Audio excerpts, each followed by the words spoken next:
Tentu tidak. Itu perlunya kita, bukan perlunya Allah. Dan pada induknya kita akan berkata, saya perlu agama. Kalau secara induk kita sudah memerlukan agama, maka konsep-konsep yang ada di dalam ajaran agama itu pun adalah juga merupakan keperluan kita. Baik dia bernama sholat, baik dia bernama puasa, baik dia bernama zakat, baik dia bernama haji, seluruhnya adalah keperluan kita. Dan sesuatu yang kita perlukan apabila tidak kita laksanakan akan melahirkan kerugian di dalam kehidupan. Jangan heran kalau kita membaca riwayat perjalanan hidup para salafus soleh, orang-orang soleh. Ada yang tahajud sampai 100 rakaat, ada yang sholat malam kakinya sampai bengkak. Kita sekalinya bengkak biri-biri. Ada yang sholat membaca surah dalam Al-Quran sampai khotam Quran. Kok mau? Mereka sudah merasakan itu keperluan. Itu saja soalnya. Satu saat pun jikalau kita merasa bahwa itu keperluan saya, kita pun akan melaksanakan seperti itu. Keperluan saya dalam kehidupan. Inilah yang kedua. Yang ketiga, orang bertakwa yang akan meraih kemenangan itu, wa mimma razaqnahum yunfikun. Mereka membelanjakan sebagian daripada rezeki yang diberikan Allah kepada mereka. Mereka infakkan di jalan Allah. Ada satu dialog menarik. Satu hari seorang anak muda bertemu dengan seorang kakek-kakek yang sudah dikenalnya baik. Bertanyalah anak muda ini, "Kek, umur kakek berapa tahun?" 15 tahun, kata si kakek. Anak kakek berapa orang? 1. Harta kakek berapa banyak? 15 juta. Si anak muda ini bengong, lalu protes, "Kok kakek bohongin saya?" "Kenapa?" "Saya tahu umur kakek 70 tahun. Kenapa ngaku 15? Saya tahu anak kakek 5. Kenapa bilang 1? Saya tahu kakek miliuner, miliaran uang kakek. Kenapa ngaku cuma 15 juta? Begini, kata si kakek tadi. Benar, umur saya 70 tahun. Tapi dari umur yang 70 tahun itu baru 15 tahun terakhir ini saya merasakan ibadah kepada Allah. Meninggalkan maksiat, jauh dari segala macam munkarat. Maka yang 15 tahun inilah yang benar-benar saya rasakan sebagai umur saya. Benar anak saya 5, tapi yang 4 susah diatur. Cuman 1 rasanya nih yang bakal jadi si buah hati, belahan jantung, pelanjut cerita penerus sejarah. Cuma 1 ini yang saya harapkan, yang akan jadi anak soleh, yang akan membuat saya menerima pensiunan pahala. Kalau yang 4 apok dah, nggak ada harapan. Yang 1 nyekek botol melulu. Oh begitu, iya. Lalu kenapa kakek bilang harta kakek cuma 15 juta padahal saya tahu kakek uangnya miliaran, depositonya banyak? Ya karena 15 juta itulah yang saya ingat yang pernah saya belanjakan di jalan Allah. Saya merasa itulah harta saya yang sebenarnya. Yang miliaran yang saya simpan di bank kelak, kalau satu saat saya mati, akan jadi rebutan di antara anak-anak saya. Iya kalau anak saya soleh kayak yang 1 ini. Kalau yang 4 tadi udah tulen dia bakal berantem, udah berebut tuh. Jadi 15 juta yang saya belanjakan di jalan Allah inilah yang saya merasakan benar-benar harta saya yang sesungguhnya. Dialog ini patut menjadi bahan renungan kita bersama. Diberikan kita umur 40, 50, 60, 70, 80. Berapa tahun dari umur yang diberikan itu yang jalan mulus, yang kita gunakan untuk melaksanakan ibadah? Banyak harta kita simpan di bank, di lemari, di dompet, di tas. Tapi berapa yang sudah kita depositokan di jalan Allah yang akan menemani kita di hari kita kembali nanti? maka orang bertakwa yang akan meraih kemenangan. Wa mimma razaqnahum yunfikun, mereka membelanjakan sebagian dari rezeki yang diberikan Allah di jalan Allah Subhanahu wa ta'ala. Ma'asyiral muslimin rahimakumullah, zahirnya memang kita memberikan kepada orang lain, tapi hakikatnya kita menyimpan untuk diri kita sendiri. Kita memberikan kepada yatim piatu 25.000. Zahirnya kita memberikan si yatim, hakikatnya kan kita cuma nyimpan. Saya berikan titip kepadamu, ini untuk saya di akhirat. Kau boleh belikan baju, kau boleh belikan untukmu makan, kau boleh bayarkan sekolahmu. Ini untuk saya. Hakikatnya kita nyumbang masjid 1 juta, zahirnya kita berikan kepada panitia masjid untuk hakikatnya kan cuma keringat. Titip 1 juta ya untuk tapi saya di alam kubur nanti. Kita juga harus yakin kau boleh belikan semen, ini uang, belikan besi, belikan nyata yang kita lakukan cuma sekedar titip untuk kepentingan maha kekuatan gaib yang menentukan berhasil dan tidaknya. Sebagaimanapun pada hakikatnya kepercayaan kepada hal semacam ini yang kita miliki dalam kehidupan mempunyai sandaran vertikal guna pakai, bukan agar jika usaha ini berhasil kita tidak lupa diri dan lupa daratan kita. Jika usaha ini gagal kita tidak putus asa dan buruk sangka saja, tidak cukup pandangan dan sempit hati, tapi mampu melihat persoalan dengan kacamata putih sambil husnuzon kepada Allah Subhanahu wa ta'ala. Ini yang ketiga, kita percaya.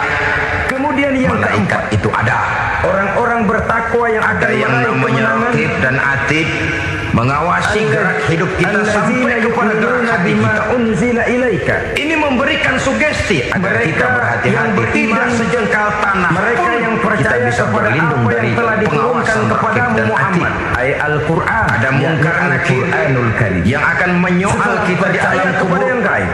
Ada malaikat Malik penjaga neraka, ada malaikat Ridwan yang menjaga surga Allah. Mereka kita juga percaya kepada adanya jin yang diturunkan, kita percaya kepada adanya setan iblis, percaya kepada adanya, percaya bukan hanya si setan si iblis saja menjadikannya sebagai teman, tidak menjadikan Al-Quran itu sebagai pedoman hidup dan merupakan makhluk Allah yang gaib yang diciptakan Allah Azza wa Jalla. Garis-garis besar kepercayaan kepada alam gaib apa yang harus memberikan motivasi terhadap gerak lahir manusia. Bagaimana sehingga dengan motivasi kepercayaan kepada yang gaib, gerak lahir jadi lebih terarah, jadi lebih terpelihara. Al-Quranul Karim. Pernah seseorang bertanya, Pak, apakah ketika adanya akhirat bisa dibuktikan secara ilmiah? Saya bilang tidak bisa, tidak bisa. Beliau menjawab, kenapa? Karena yang berulang tidak pernah pulang kembali alaihi wasallam khuluquhul Quran. Akhlak kalau dia pulang kemari bisa kita tanya bagaimana enaknya. Jawaban simpel ini cuma secara gambar saya katakan bahwa lebih beruntung orang yang percaya kepada akhirat daripada yang tidak. Sudah diterjemahkan dalam sekarang saudara percaya Rasulullah sallallahu alaihi wasallam. Lalu saudara baik-baik di dunia karena kita sholat, puasa, zakat, keseluruhan dari orang lain menebarkan kebajikan, berpribadi, saudara berumah tangga, andai kata akhirat tidak ada bermasyarakat dalam hidup saudara berbangsa dan bernegara, paling tidak nama saudara memberikan sebagai orang nilainya. Sebaliknya, saudara percaya kata saya bahwa akhirat tidak ada yang bertakwa lalu hidup semau-maunya, orang yang menjadikan maksiat sebagai pedoman dalam kehidupannya, tidak mau ruku dan sujud. Dan kita yakini Al-Quran diturunkan kepada Nabi Muhammad bukan merupakan produk Nabi Muhammad, bekal tidak punya, isi dan redaksinya langsung dari Allah Subhanahu wa ta'ala. Kepada adanya akhirat. Kemudian cirinya yang kelima, orang bertakwa yang akan meraih kemenangan itu, dan itu wa ma unzila min qablika, secara tidak hanya sekedar percaya kepada yang diturunkan terhadap Nabi Muhammad yaitu Al-Quran, mereka juga percaya kepada apa yang pernah diturunkan kepada para nabi, kepada para rasul sebelum Nabi Muhammad. Tidak tahu. Percaya kepada adanya suhuf, artinya kalau percaya kepada adanya Taurat, percaya kepada adanya Injil, percaya bahwa Allah dahulunya sudah menurunkan Taurat kepada Musa, bagaimana bentuk percaya bahwa Allah sudah sudah menurunkan Injil kepada Isa. Kalau kita makan cabai, percaya Injil ada, Taurat ada, itu diturunkan Allah untuk Isa dan Musa, tetapi tidak wajib mengamalkannya karena kita sudah diberikan Al-Quranul Karim.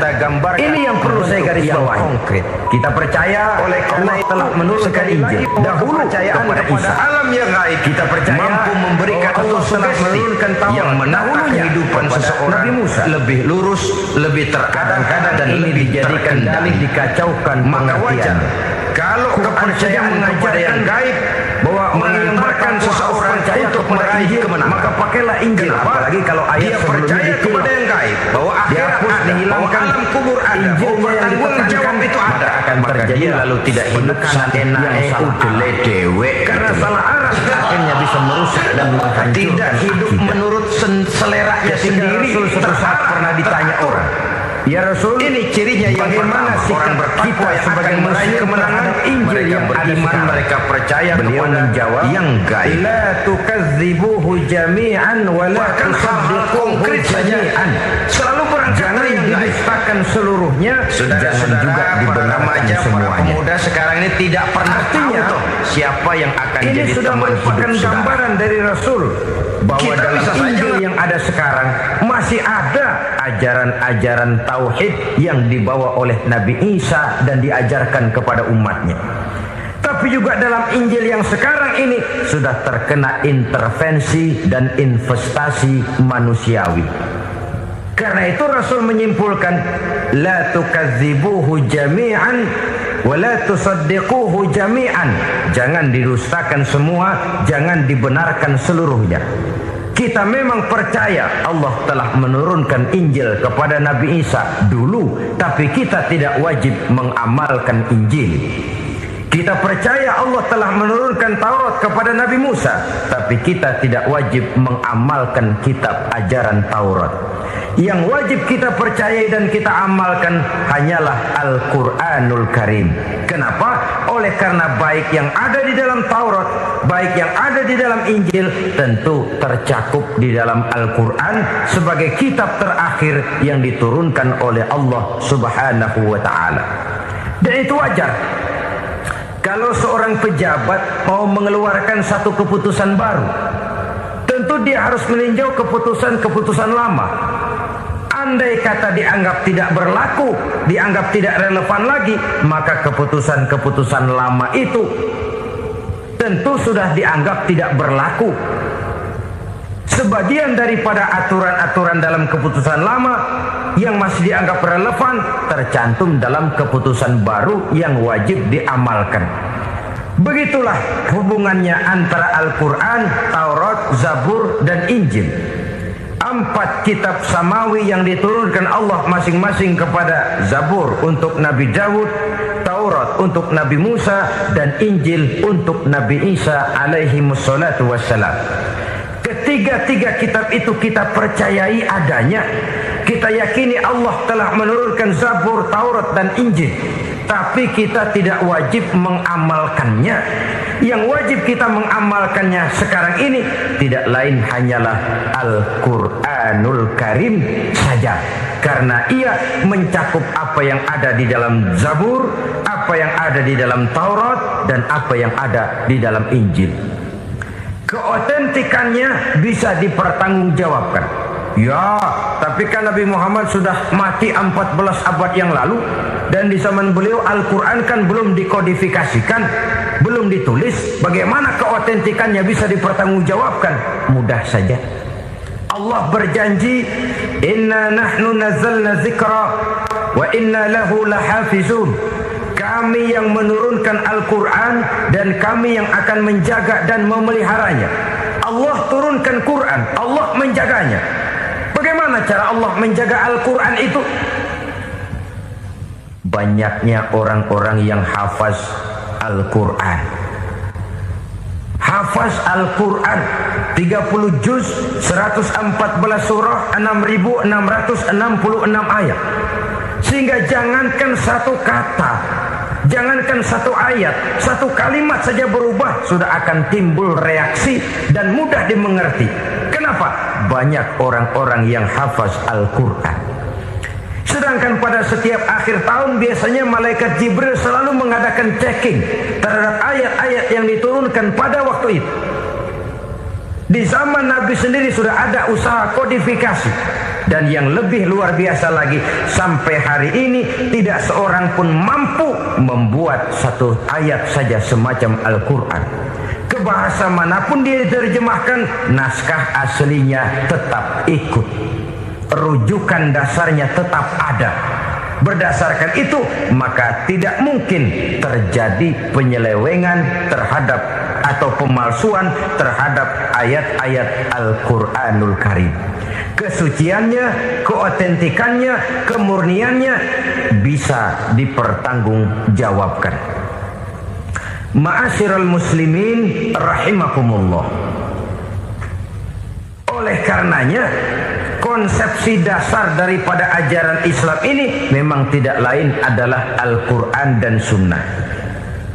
Isi daripada agama Islam yang merupakan iman, Islam dan ihsan, konsepsi dasarnya tidak lain adalah Al-Quran dan Sunnah Rasulullah Sallallahu Alaihi Wasallam. Maka yang kita perlukan sekarang ini adalah terjemahan Al-Quran di dalam kehidupan kita. Dengan demikian, maka gaya kehidupan yang lebih Qurani itulah yang kita dambakan. Kita perlu memang terjemahan Quran dalam bahasa Inggris, dalam bahasa Belanda, dalam bahasa Jepang, tapi yang lebih kita perlukan adalah terjemahan Quran di dalam kehidupan kita. Konsekuen, tidak memanipulasi, ringan sama kita jinjing, berat sama kita pikul. Jangan kalau lempengan ayat Quran tuh kira-kira enak diamalin, keras teriakan kita. Giliran kira-kira ayat Quran itu mukul kepala kita sendiri, diam kita. Itu ciri yang pernah disindir Allah dalam awal-awal Baqarah juga. Ciri beragamanya orang yang munafik. Kullama adha'a lahum masyawfi, kata Allah. Wa iza azlama alaihim qamu. Dia percaya kepada yang gaib, bahwa akhirat ada, bahwa alam kubur ada, bahwa pertanggungan jawab itu ada. Maka dia lalu tidak hidup saenae udele dewe, gitu loh. Tidak hidup menurut seleranya sendiri, terarah, teratur. Ini cirinya yang pertama. Orang bertakwa yang akan meraih kemenangan, mereka beriman, mereka percaya kepada yang gaib. Bahkan hal-hal konkret saja selalu berangkat dari yang gaib. Saudara-saudara, para remaja, para pemuda sekarang ini tidak pernah tahu toh siapa yang akan jadi teman hidup saudara. Kita bisa saja ngerancang, mentargetkan, tapi toh akhirnya yang namanya jodoh bukan kekuasaan kita. Rezeki di luar kemampuan kita. Begitu juga ajal. Maut, jodoh, ajal adalah contoh-contoh konkret bahwa pada akhirnya yang gaiblah yang menentukan. Bertahun-tahun ngelancong, emang jodoh seret, nggak jadi.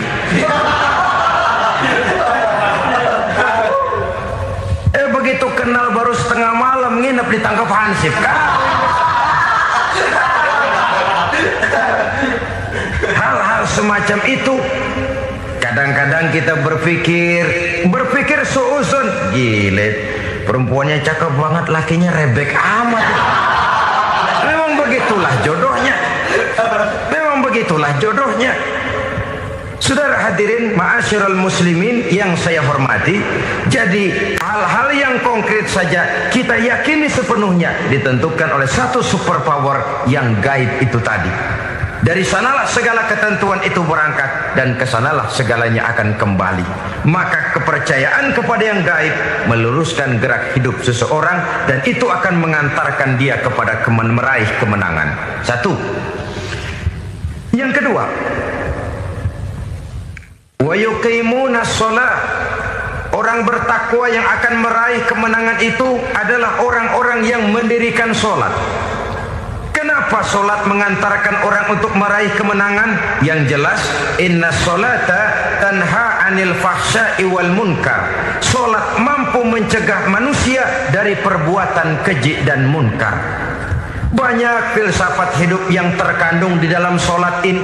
Sejak kita wudhu, sampai kita menghadap ke arah kiblat, sampai kita melakukan gerak-gerak solat, bacaan-bacaan yang ada di dalam solat, lalu sampai kepada mengucapkan salam.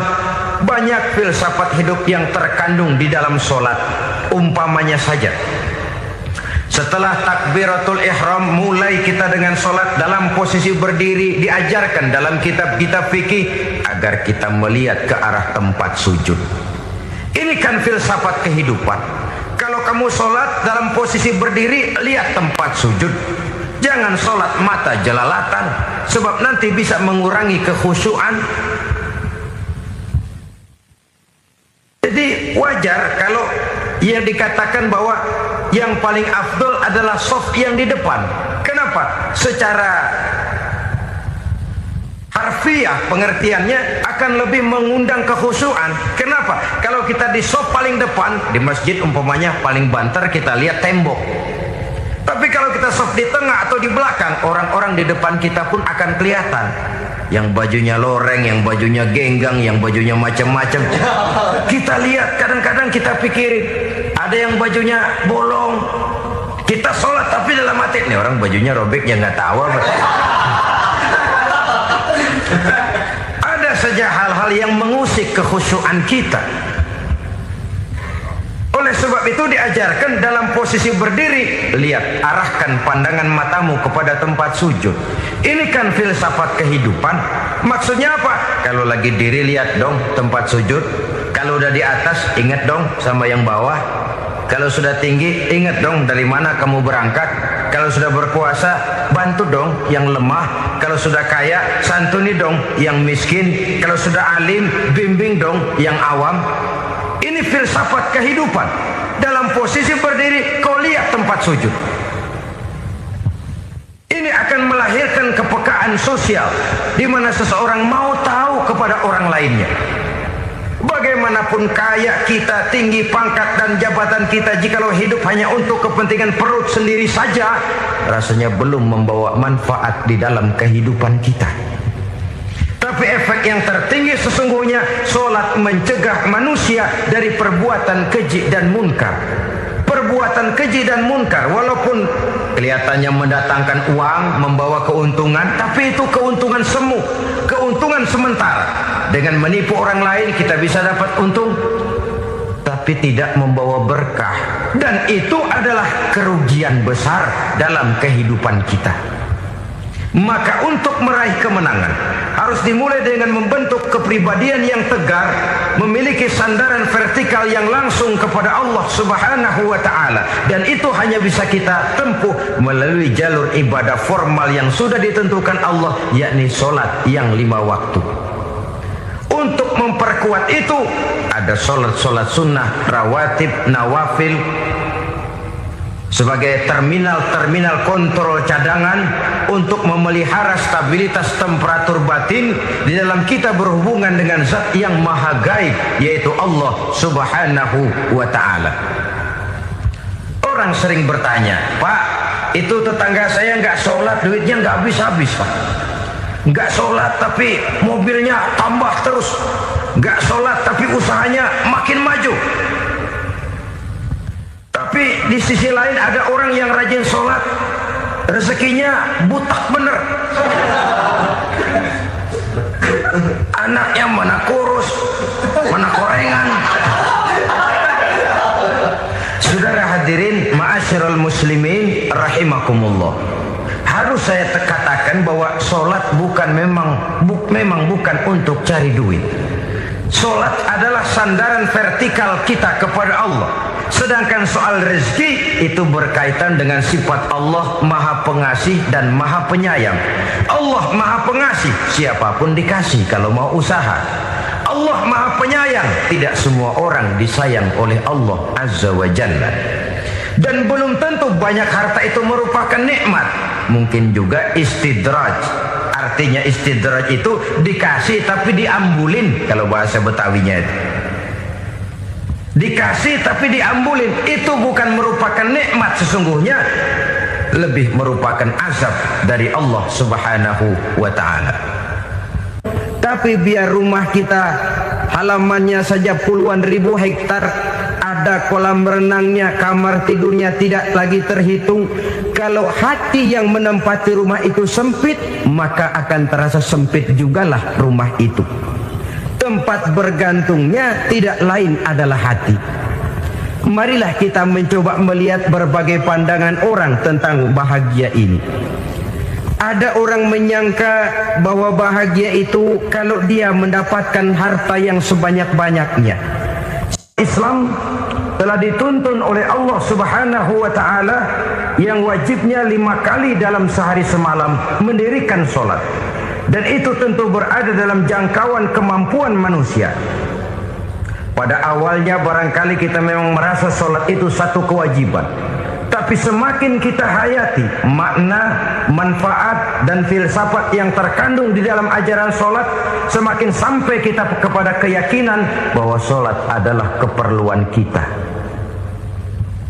Sehingga pada waktu tertentu dinilai puncaknya, kita tidak lagi akan berkata saya wajib sholat, tapi kita akan berkata saya perlu sholat. Kalau kita sudah merasakan itu adalah keperluan kita, nah di sanalah kita baru akan merasakan ruginya kalau hal itu tidak kita laksanakan. Sepanjang kita masih berkata saya wajib sholat, kita akan lebih merasakan dia sebagai beban ketimbang sebagai keperluan. Yang jelas Allah tidak memerlukan ibadah yang kita laksanakan ini. Dengan kata lain,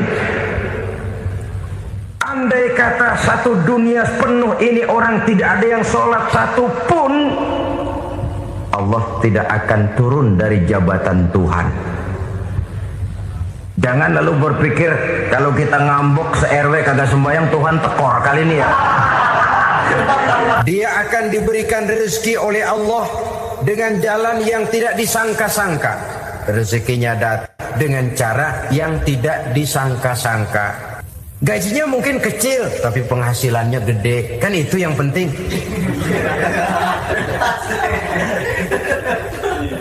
Gaji dan penghasilan kan lain tuh. Boleh jadi gaji kecil, asal penghasilan gede, kan nikmat hidup itu. Nah, penghasilan ini ada yang bisa kita perkirakan. Bisa kita perkirakan. Misalnya gaji itu tadi. Kalau saya kerja, gaji saya begini.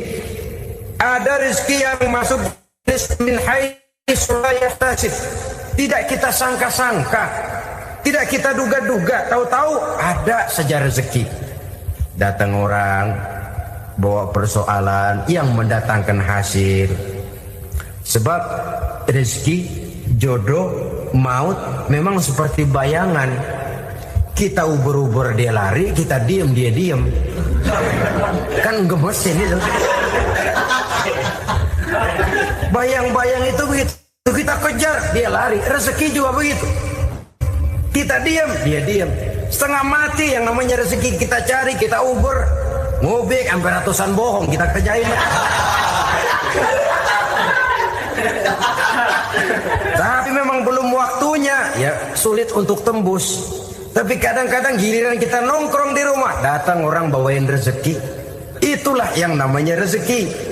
Tapi ini untuk orang yang bertakwa. Kalau tidak punya kredibilitas takwa, jangan lalu pakai ayat ini. Diberikan Allah dengan rezeki dengan jalan yang tidak disangka. Kan ada ayatnya dah, kita mah manteng aja di rumah dah. Ntar juga tuh rezeki datang.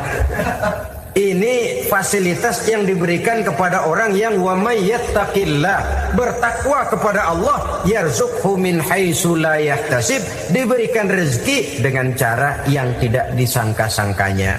Maka kadar ketakwaan jangan membuat kita buruk sangka. Tuh orang ya nggak kemana-mana, duitnya ada aja.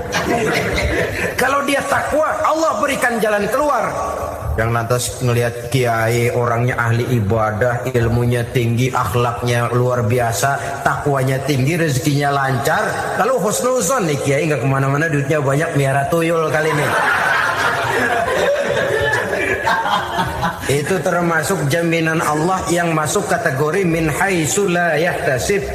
Yang ketiga, yaj'al lahu min amrihi yusra, dimudahkan segala urusannya. Dimudahkan segala urusannya, kemudian Kemudian yang keempat, yukaffir anhu sayyi'atihi wa yu'azzim lahu ajra. Diampuni segala kesalahannya dan dibesarkan pahala kebaikan yang dikerjakannya. Al-Quranul Karim memberikan tuntunan dan ajaran kepada kita bahwa orang-orang yang memperoleh kemenangan itu tidak lain adalah orang-orang yang bertakwa. Hanyalah mereka yang bertakwa kepada Allah Subhanahu wa ta'ala pada akhirnya akan tampil sebagai pemenang. Lalu siapa orang yang bertakwa itu? Dijelaskan dalam awal-awal Al-Baqarah. Orang yang bertakwa yang akan meraih kemenangan, pertama, allazina yu'minuna bil ghaib, yaitu orang-orang yang beriman kepada yang gaib. Percaya bahwa ada alam yang gaib, alam yang abstrak, alam yang tidak bisa dijangkau oleh salah satu daripada panca indera kita. Mereka percaya dan beriman kepada adanya malaikat, beriman kepada adanya iblis dan jin, beriman kepada adanya alam kubur, beriman kepada adanya alam mahsyar, beriman kepada adanya alam akhirat, beriman kepada adanya surga dan neraka. Beriman bukan cuma sekedar beriman dalam ucapan bibir saja, tetapi beriman yang nilai iman itu mampu mewarnai gerak dan gaya hidupnya. Iman yang meresap sampai ke tulang sumsum, kemudian memberikan dampak positif di dalam kehidupan manusia. Alam, kita tahu, adalah sesuatu yang selain Allah, dan Allah bukanlah alam. Apapun namanya selain daripada Allah, itu adalah alam. Alam pada hakikatnya terbagi menjadi dua. Ada alam syahadah, alam nyata, alam konkret, alam yang bisa dijangkau oleh salah satu indera kita. Kemudian ada alam ghaib, alam yang tidak bisa dijangkau oleh panca indera kita, alam metafisika, alam abstrak, alam yang wajib kita imani keberadaannya. Kita percaya bahwa malaikat itu ada. Kita percaya kepada jin, bahwa jin itu ada. Kita percaya kepada adanya iblis dan setan. Bukan percaya kepada iblis dan setannya, percaya bahwa iblis dan setan itu ada. Itu termasuk salah satu daripada sifat orang yang bertakwa kepada Allah. Saudara-saudara kaum muslimin rahimakumullah, kecenderungan pembangunan yang lebih bersifat materialistis biasanya menggeser aspek kehidupan rohani. Orang berpikir empiri, dan dalam pola pikir yang demikian, maka alam gaib tidak lagi mendapat perhatian. Aspek kehidupan yang bersifat rohaniah malah mulai ditinggalkan. Akibatnya terjadilah kepincangan di dalam kehidupan kita. Pernah ada satu pengalaman pribadi dalam perjalanan kembali ke tanah air. Dalam pesawat di sebelah kanan saya duduklah seorang Jerman, namanya Heiner Simonsen. Iseng saya ajak kenalan, saya ajak ngobrol, saya tanya dia. Saya bilang, Mas Heiner ini, kalau pesawat yang kita tumpangi ini jatuh ke bawah, kira-kira apa yang bakal terjadi, Mas? Dia bilang, kita semua akan mati. Begitu? Iya. Oke. Apa itu mati? Tanya saya. Dia bilang, untuk tahu apa itu mati, kita harus tahu lebih dahulu apa itu hidup. Saya pikir nih bule bisa ngomong juga. Baiklah, kata saya. Apa hidup menurut Anda itu? Oh, hidup itu dia bilang, kalau seluruh anggota badan kita bekerja secara normal, paru-paru memompa darah secara normal, jantung berdetak secara normal, sel-sel tubuh bekerja secara fit, dan organisme tubuh hanya mau bekerja secara normal, dia bilang, kalau kita memberi makan yang cukup, menu yang teratur, dan gizi yang lengkap. Saya bilang, kesimpulannya apa, Ner? Dia jawab, hidup adalah dari tangan ke mulut. Life is from the hand to the mouth, kata dia. Hidup adalah dari tangan ke mulut. Jadi masalah hidup tidak lebih daripada masalah isi perut. Orang pergi pagi, pulang sore, peras keringat, banting tulang, perut yang dibelain. Saya bilang, you are wrong. Sampean salah, Ner. Kamu orang Islam bukan? Bukan. Pantes. Kenapa saya salah? Dia bilang. Ya jelas salah. Salahnya di mana? Kamu ini manusia. Kalau hidup cuma dari tangan ke mulut, saya bilang, kambing di kampung saya juga begitu pikirannya, Ner. Itu kambing di kampung saya, asal perutnya kenyang, sudah hidup dia. Perkara besok bagaimana, lusa prospeknya macam mana, bulan depan ada apa, kambing gak pernah mikir. Di kampung saya kambing juga pikirannya begitu. Kamu Kristen ya? Tadinya. Loh kok tadinya, lalu apa sekarang kamu ini? Dia bilang, sekarang saya netral. Saya tidak beragama, tapi saya percaya kepada Tuhan sebagai pencipta alam. Saya ingat benar dia bilang, I haven't any religious, but I believe to God as the creator of the world. Kenapa bisa netral begitu, Ner? Habis saya bingung katanya. Islam bilang Islam baik, Kristen bilang Kristen baik, Hindu Buddha bilang Hindu Buddha baik, semua agama baik. Saya netral sekalian, gak beragama. Yang penting saya percaya kepada Tuhan.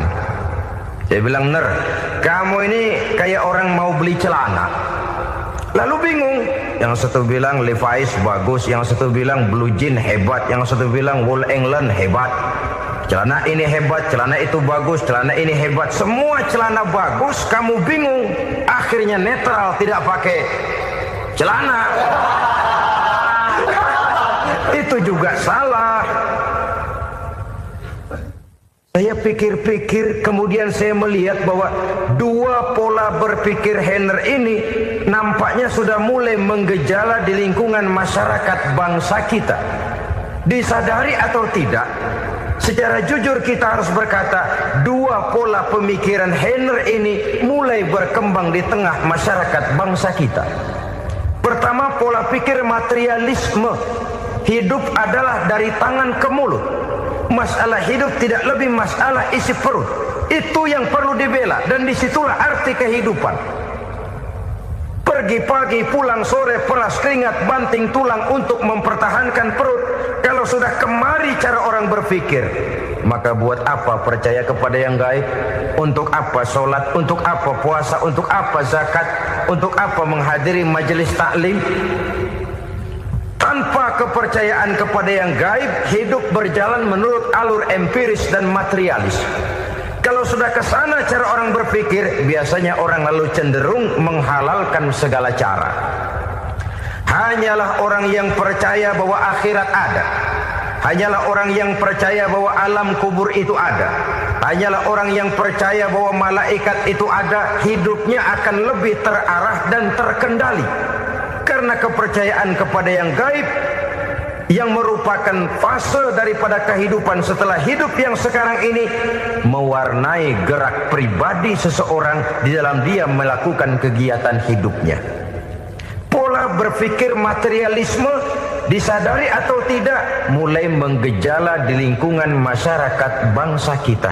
Hidup tidak lebih dari urusan tangan ke mulut, mulut ke tangan, tangan ke mulut. Asal perut sudah kenyang, hiduplah sudah. Perkara bagaimana prospek hari yang akan datang, bagaimana akhirat, tidak jadi persoalan. Ini yang oleh Nabi diperingatkan, ad-dunya sijnul mu'min wa jannatul kafir. Dunia adalah penjara bagi orang beriman dan surga bagi orang kafir. Dulu di zaman Belanda hadis ini pernah disalah tafsirkan, disalah artikan, digunakan sebagai senjata untuk mengkebiri dan membuat impoten umat Islam. Sudahlah umat Islam gak usah macam-macam, kata Belanda. Dunia ini kan penjara buat orang Islam, surga buat orang kafir. Di penjara jangan bertingkah.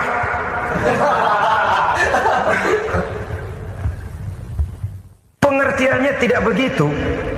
Dunia adalah penjara bagi orang mukmin. Artinya dalam kehidupan dunia seorang mukmin tidak bebas memperturutkan hawa nafsunya.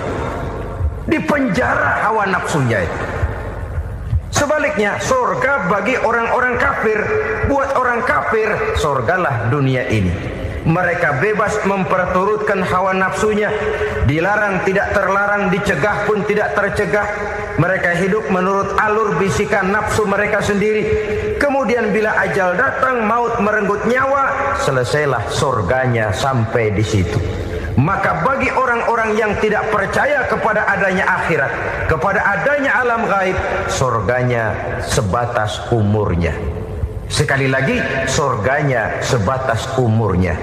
Bila umur selesai, ajal pun datang merenggut nyawa, selesailah sudah surganya sampai di situ. Alangkah pendeknya perjalanan orang-orang yang tidak percaya kepada alam gaib ini. Bagi kita mukmin, jikalau kita mampu memenjarakan hawa nafsu, kita bisa bahagia di dunia ini. Dan Islam memang tidak menyuruh kita sengsara di dunia. Raih dunia, kejar dunia, gapai dunia sebagai alat untuk mencapai kebahagiaan di akhirat nanti. Hidup adalah satu perjalanan panjang yang terbentang sejak kita terlahir dari alam rahim sampai kepada alam akhirat nanti. Andai kata kita gagal meraih kebahagiaan di dunia, toh kita masih punya akhirat. Tapi jangan jadi dalil yang melemahkan semangat. Biarin dah kita di dunia kebelangsak, yang penting akhirat. Akhirnya dunia benar-benar kebelangsak. Bagaimana dunia ini bisa kita raih, dan bagaimana meraih dunia untuk menunjang kepentingan akhirat nanti. Yang kedua, dari pikiran Henner yang saya lihat menggejala di lingkungan masyarakat bangsa kita, timbulnya manusia-manusia netral. Seolah-olah Tuhan yes, agama no. Sama Tuhan percaya, agama ogah. Tuhan ngangguk, giliran agama godeng. Padahal hampir dalam setiap ayat dalam Quran, kata-kata amanu biasanya bergandeng dengan wa amilus sholihat. Iman dan amal soleh. Ini sebagai isyarat Tuhan dan agama jangan pernah dipisah-pisah. Apabila kita bertuhan, maka kita harus beragama.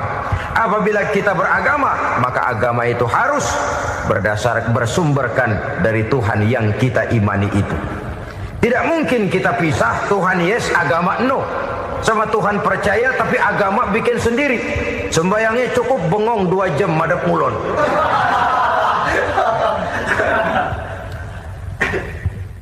Saudara-saudara kaum muslimin rahimakumullah. Jadi dengan demikian, agama yang kita akui merupakan unsur mutlak di dalam pembangunan sekarang ini, merupakan bagian dari kehidupan yang menuntun kita bahwa di balik alam nyata ini, di balik alam syahadah ini ada alam gaib. Dan mudabbir, murabbi, yang mengatur, yang menguasai, yang memelihara baik dia alam nyata, baik dia alam gaib, tidak lain adalah Allah Subhanahu wa ta'ala. Di sana ada satu super power, satu maha kekuatan yang kita perlu bersandar kepadanya. Sebagai makhluk nyata yang hidup di alam nyata, berbuatlah secara nyata sebagaimana harusnya kita berbuat. Karena Islam jelas bukan agamanya orang pemalas. Islam jelas bukan agamanya orang yang mengajarkan setelah selesai sholat boleh duduk, nggelenggem ayam-ayam, ndelohom, menghitung bintang di langit sambil menunggu keajaiban. Tidak. Islam adalah agama yang mengajarkan apabila sholat sudah selesai kamu kerjakan, bertebaranlah di permukaan bumi, cari karunia Tuhanmu. Jangan hidup berpangku tangan menunggu keajaiban. Karena hidup bukan undian. Jangan berharap untung besar tanpa mau peras keringat. Tapi di sebalik itu toh kita juga harus yakin bahwa di sisi usaha nyata yang kita lakukan ada satu super power, satu maha kekuatan gaib yang menentukan berhasil dan tidaknya usaha kita. Kepercayaan kepada hal semacam inilah yang mendorong kita untuk mempunyai sandaran vertikal agar jikalau usaha ini berhasil, kita tidak lupa diri dan lupa daratan. Jikalau usaha ini gagal, kita tidak putus asa dan buruk sangka, tidak cuplik pandangan dan sempit hati, tapi mampu melihat persoalan dengan kacamata putih sambil husnuzon kepada Allah Subhanahu wa ta'ala. Kita percaya malaikat itu ada. Ada yang namanya Raqib dan Atid, mengawasi gerak hidup kita sampai kepada gerak hati kita. Ini memberikan sugesti agar kita berhati-hati. Tidak sejengkal tanah pun kita bisa berlindung dari pengawasan Raqib dan Atid. Ada Munkar Nakir yang akan menyoal kita di alam kubur. Ada malaikat Malik, penjaga neraka. Ada malaikat Ridwan yang menjaga surga. Kita percaya kepada adanya jin, kita percaya kepada adanya setan, iblis. Percaya kepada adanya, bukan mempercayai si setan, si iblis lalu menjadikannya sebagai teman. Tidak. Percaya bahwa mereka itu ada dan merupakan makhluk Allah yang gaib, yang diciptakan Allah Azza wa Jalla. Kepercayaan kepada alam gaib memberikan motivasi terhadap gerak lahir manusia, sehingga dengan motivasi kepercayaan kepada yang gaib, gerak lahir jadi lebih terarah, jadi lebih terpelihara. Pernah seseorang bertanya, "Pak, apakah adanya akhirat bisa dibuktikan secara ilmiah?" Saya bilang tidak bisa, tidak bisa. Kenapa? Karena yang berangkat nggak pernah pulang kemari lagi. Kalau dia pulang kemari bisa kita tanya bagaimana enak di sono. Cuma secara moral saya katakan, lebih beruntung orang yang percaya kepada akhirat daripada yang tidak. Sekarang saudara percaya akhirat ada, lalu saudara baik-baik di dunia, sholat, puasa, zakat, menolong orang lain, menebarkan kebajikan. Saudara mati, andai kata akhirat tidak ada, toh dalam hidup saudara sudah berbuat baik. Paling tidak nama saudara akan dikenang sebagai orang baik. Sebaliknya, saudara percaya, kata saya, bahwa akhirat tidak ada, lalu hidup semau-maunya, tenggelam dalam maksiat dan munkarat, menentang Allah, tidak mau ruku dan sujud. Lalu saudara mati, kemudian akhirat ada. Ayo, mau apa? Bekal tidak punya. Jadi secara moral lebih beruntung orang yang percaya kepada adanya akhirat daripada yang tidak percaya. Dan itu alam gaib yang tidak bisa dibuktikan secara eksak. Jangankan untuk membuktikan seperti itu, dalam kehidupan sehari-hari saja yang kita rasakan tidak selalu berbentuk toh. Angin, bagaimana sih bentuknya angin? Kita tidak tahu. Merah, artinya kalau dikerok merah. Yang merah itu kulit, yang kulit kita bukan anginnya. Sakit, rasa sakit itu ada, tapi bagaimana bentuk sakit kita nggak pernah tahu. Kalau kita makan cabai pedas, bagaimana bentuk pedas itu tidak ada, tapi rasa ada. Bentuk pedas hijau, cabainya bukan pedasnya. Tidak semua yang kita rasakan bisa kita gambarkan dalam bentuk yang konkret. Oleh karena itu, sekali lagi bahwa kepercayaan kepada alam yang gaib mampu memberikan satu sugesti yang menata kehidupan seseorang lebih lurus, lebih terarah, dan lebih terkendali. Maka wajar kalau kepercayaan kepada yang gaib mengantarkan seseorang untuk meraih kemenangan. Kenapa? Dia percaya kepada yang gaib, bahwa akhirat ada, bahwa alam kubur ada, bahwa pertanggungan jawab itu ada. Maka dia lalu tidak hidup saenae udele dewe, itu loh. Tidak hidup menurut seleranya sendiri, terarah, teratur. Ini cirinya yang pertama, orang bertakwa yang akan meraih kemenangan, mereka beriman, mereka percaya kepada yang gaib. Bahkan hal-hal konkret saja selalu berangkat dari yang gaib. Saudara-saudara, para remaja, para pemuda sekarang ini tidak pernah tahu toh siapa yang akan jadi teman hidup saudara. Kita bisa saja ngerancang, mentargetkan, tapi toh akhirnya yang namanya jodoh bukan kekuasaan kita. Rezeki di luar kemampuan kita. Begitu juga ajal, maut, jodoh, ajal adalah contoh-contoh konkret bahwa pada akhirnya yang gaiblah yang menentukan.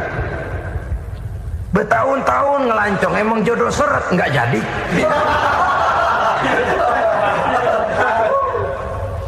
Begitu kenal baru setengah malam nginep ditangkap hansip kan. Hal-hal semacam itu kadang-kadang kita berpikir suuzon, gilet, perempuannya cakep banget, lakinya rebek amat.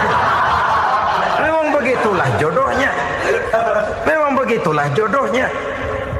Saudara hadirin ma'asyiral muslimin yang saya hormati, jadi hal-hal yang konkret saja kita yakini sepenuhnya ditentukan oleh satu superpower yang gaib itu tadi. Dari sanalah segala ketentuan itu berangkat dan kesanalah segalanya akan kembali.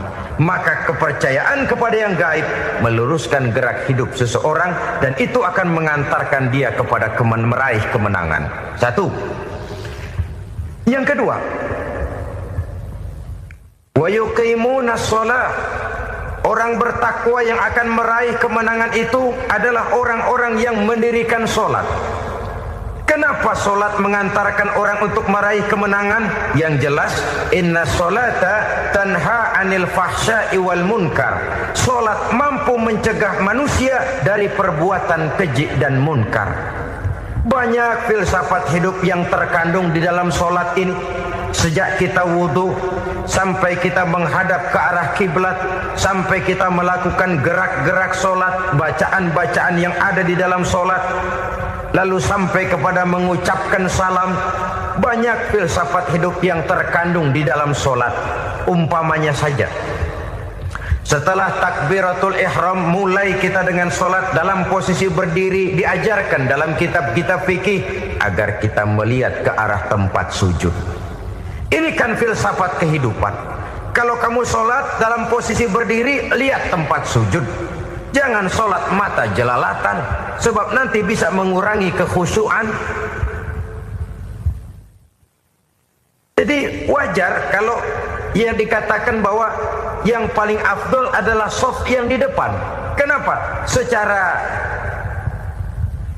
harfiah pengertiannya akan lebih mengundang kekhusyuan. Kenapa? Kalau kita di shaf paling depan di masjid umpamanya paling banter kita lihat tembok. Tapi kalau kita shaf di tengah atau di belakang, orang-orang di depan kita pun akan kelihatan. Yang bajunya loreng, yang bajunya genggang, yang bajunya macam-macam. Kita lihat, kadang-kadang kita pikirin, ada yang bajunya bolong. Kita sholat tapi dalam hati, nih orang bajunya robek, ya nggak tahu apa.